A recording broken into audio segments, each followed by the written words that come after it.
നമസ്കാരം. ലിന്യൂസ് ഫുഡ് വേൾഡിലേക്ക് എല്ലാവർക്കും സ്വാഗതം. അരി അരച്ച് 10 മിനിറ്റിനുള്ളിൽ നല്ല പാലപ്പം റെഡിയാക്കിയാലോ? അതും നല്ല സോഫ്റ്റ് ആയിട്ടുള്ള നല്ല പഞ്ഞി പോലത്തെ പാലപ്പം. അപ്പോൾ ഇതെങ്ങനെ തയ്യാറാക്കാമെന്ന് വീഡിയോ കണ്ടിട്ട് വരാം. പാലപ്പം റെഡിയാക്കാനായിട്ട് 1 കപ്പ് പച്ചരിയാണ് എടുത്തിട്ടുള്ളത്. 250 ml കപ്പിലാണ് കേട്ടോ 1 കപ്പ് എടുത്തിട്ടുള്ളത്. ഇത് നന്നായിട്ട് കഴുകി വൃത്തിയാക്കി എടുക്കാം.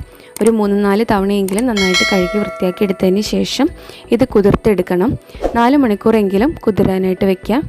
അതിനുശേഷമാണ് നമ്മൾ അരി അരച്ചെടുക്കുന്നത്. അരി കുതിർത്തെടുത്തിട്ടുണ്ട്. ഇനി നമുക്കിത് അരച്ചെടുക്കാം. അതിന് വേണ്ടിയിട്ട് ഒരു മിക്സിയുടെ ജാറിലേക്ക് മാറ്റാം. ഇനി ഇതിലേക്ക് നമുക്ക് 1 കപ്പ് ചോറ് ആഡ് ചെയ്ത് കൊടുക്കണം. അത് ഏത് ചോറാണെങ്കിലും കുഴപ്പമില്ല കേട്ടോ. അതേ സെയിം അളവിൽ തന്നെ തേങ്ങ ചിരവിയതും കൂടെ ആഡ് ചെയ്ത് കൊടുക്കാം. ഇതെല്ലാം സെയിം 1 കപ്പ് അളവ് തന്നെയാണ് കേട്ടോ. പച്ചരി 1 കപ്പാണെങ്കിൽ 1 കപ്പ് ചോറ്, 1 കപ്പ് തേങ്ങ. ഇതിലേക്ക് 2 ടേബിൾ സ്പൂൺ പഞ്ചസാര ആഡ് ചെയ്ത് കൊടുക്കുന്നുണ്ട്. ഇനി ഇതിലേക്ക് 1 ടീസ്പൂൺ ഇൻസ്റ്റൻറ്റ് ഈസ്റ്റ് ആഡ് ചെയ്ത് കൊടുക്കാം. ആവശ്യത്തിന് ഉപ്പ് ആഡ് ചെയ്ത് കൊടുക്കുന്നുണ്ട്.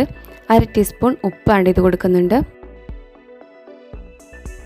ഇനി ഇതിലേക്ക് ആവശ്യത്തിന് വെള്ളം ചേർത്ത് നമുക്കിത് അരച്ചെടുക്കാം. 1 കപ്പ് ചെറു ചൂട് വെള്ളമാണ് കേട്ടോ ആഡ് ചെയ്ത് കൊടുക്കുന്നത്. ഞാനിവിടെ മൊത്തം എടുത്തിട്ടുള്ളത് 1.25 കപ്പാണ്. ആദ്യം 1 കപ്പ് ചേർത്തരച്ചു, പിന്നീട് 1/4 കപ്പും കൂടെ ചേർത്തിട്ടാണ് ഇത് അരച്ച് എടുത്തിട്ടുള്ളത്. അപ്പോൾ നമ്മുടെ മാവ് ഇവിടെ റെഡി ആയിട്ടുണ്ട്. ഇനി ഇതൊരു 10 മിനിറ്റ് വെച്ചതിന് ശേഷം നമുക്കിത് ചുട്ടെടുക്കാം.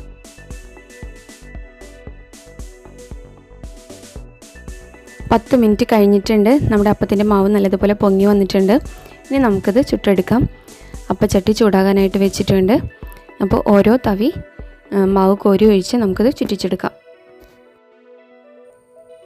നന്നായിട്ടൊന്ന് ചുറ്റിച്ച് കൊടുത്തതിന് ശേഷം നമുക്കിത് മൂടി വയ്ക്കാം. മീഡിയം ഫ്ലെയിമിൽ വെക്കാനായിട്ട് ശ്രദ്ധിക്കുക. 1 മിനിറ്റ് പോലും വേണ്ട, ഒരു 40-50 സെക്കൻഡിനുള്ളിൽ തന്നെ നമ്മുടെ അപ്പം റെഡി ആയിട്ടുണ്ട്. നല്ല പഞ്ഞി പോലത്തെ അപ്പമാണ്. പഞ്ഞി പോലത്തെ പൂ പോലത്തെ അപ്പം എന്നൊക്കെ പറയില്ലേ, നല്ല പഞ്ഞി പോലെ സോഫ്റ്റ് ആയിട്ടുള്ള അപ്പം. അപ്പോൾ നമുക്ക് ബാക്കി മാവുകൾ കോരി ഒഴിച്ച് അപ്പം ചുട്ടെടുക്കാം. തലേ ദിവസം അരച്ച് വയ്ക്കേണ്ട ആവശ്യമില്ല, കപ്പി കാച്ചേണ്ട ആവശ്യമില്ല, സോഡാപ്പൊടി ഒന്നും ചേർക്കേണ്ട. വളരെ ഈസി ആയിട്ട് നമുക്കിത് റെഡിയാക്കി എടുക്കാം. അപ്പോൾ ഇനി അപ്പം ആർക്ക് ശരിയായില്ലെന്നൊന്നും പരാതി പറയണ്ട.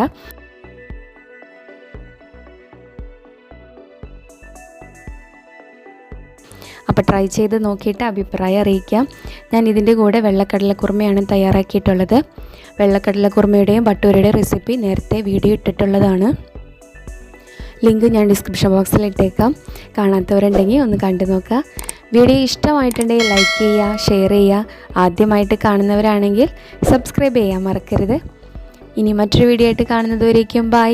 Thank you for watching this video.